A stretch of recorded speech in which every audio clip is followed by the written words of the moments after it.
Hi friends, good evening. எல்லாம் என்ன பண்ணுறீங்க? ஸோ நான் இப்போ தான் லைவ் வந்தேன், பட் லைவில் யாருமே இல்லை. ஸோ தான் டீ குடிக்கலாம் அப்படி சொல்லிவிட்டு டீ வச்சுருக்கேன். நீங்களாம் டீ குடித்தாச்சா? என்ன பண்ணுறீங்க?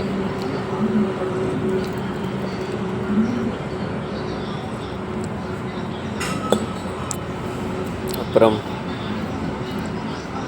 ஸோ நான் 2-3 வீடியோஸ் போட்டிருப்பேன். ஸோ அந்த வீடியோஸ் பார்த்துட்டு எல்லாருமே அந்த வீடியோக்கு சப்போர்ட் பண்ணுங்கள். என்ன அப்படின்னா, தனன்யா அப்படின்ற ஒரு குழந்தைக்கும் ருத்விகா அப்படின்ற குழந்தைக்கும் வந்துட்டு அந்த டைப் 1 SME டைப் 1 அப்படின்ற அந்த தசைச்சிதைவு நோய், மரபணு நோய் அப்படின்ற ஒரு இதுக்காக வீடியோ போட்டிருக்கேன். ஸோ அந்த வீடியோ போயிட்டு பாருங்கள். ஸோ பார்த்துட்டு உங்களால் முடிஞ்ச ஹெல்ப்பை கண்டிப்பாக பண்ணுங்கள். நான் இன்ஸ்டாகிராம்லேயுமே போட்டிருக்கேன். இன்ஸ்டாகிராம்லேயும் வீடியோஸ்லாம் போட்டிருக்கேன். ஸோ அதுலேயும் போயிட்டு சப்போர்ட் பண்ணுங்கள். ஸோ நம்ம ஷேர் பண்ணோம் அப்படின்னா கண்டிப்பாக அவங்களுக்கு சின்ன சின்ன ஹெல்ப்பாவது கண்டிப்பாக கிடைக்கும். ஸோ அந்த வர்ணிகா ஸ்ரீ அப்படின்ற குழந்தைக்குமே இந்த ஒரு ப்ராப்ளம் இருந்து அவங்க ரொம்ப வருஷமாக கஷ்டப்பட்டு வீடியோஸ்லாம் போட்டு நிறைய பேர் சப்போர்ட் பண்ணி ஹெல்ப் பண்ணியிருந்தீங்க. ஸோ அதே மாதிரி இந்த குழந்தைங்களுக்கும் நிறைய ஹெல்ப்பு கிடைக்கணும் கண்டிப்பாக. ஸோ நீங்கள் வீடியோ ஷேர் பண்ணாலே போதும். ஸோ உங்களால் சின்ன சின்ன ஹெல்ப், உங்களால் பண்ண முடிஞ்ச ஹெல்ப் வரைக்கும் அவங்களுக்கு பண்ணுங்கள். ஸோ அவங்களுக்கு வந்துட்டு ஒரு லைஃப் கிடைக்கட்டும்.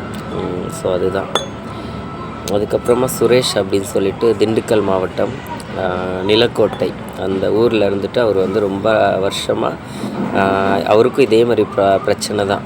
அந்த ஒரு நம்ம முதுகு தண்டு இருக்குது இல்லையா, ஸோ அதில் வந்துட்டு அவருக்கு ஒரு டைமில் வந்து சின்னதாக அடிபட்டு இருந்திருக்கு.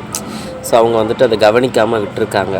அது வந்து இப்போ அதிகமான ஒரு பிரச்சனையை கொண்டு வந்து இப்போ உட்காரக்கூட அவரால் முடியல. ஸோ அந்த மாதிரி ஒரு பிரச்சனையில் வந்து நிற்கிது. ஸோ அவருக்குமே கண்டிப்பாக ஹெல்ப் பண்ணுங்கள். உங்களால் முடிஞ்ச ஹெல்ப்பை கண்டிப்பாக அவருக்கு கொடுங்க. ஸோ ஒரு நல்ல இது நடக்கட்டும்.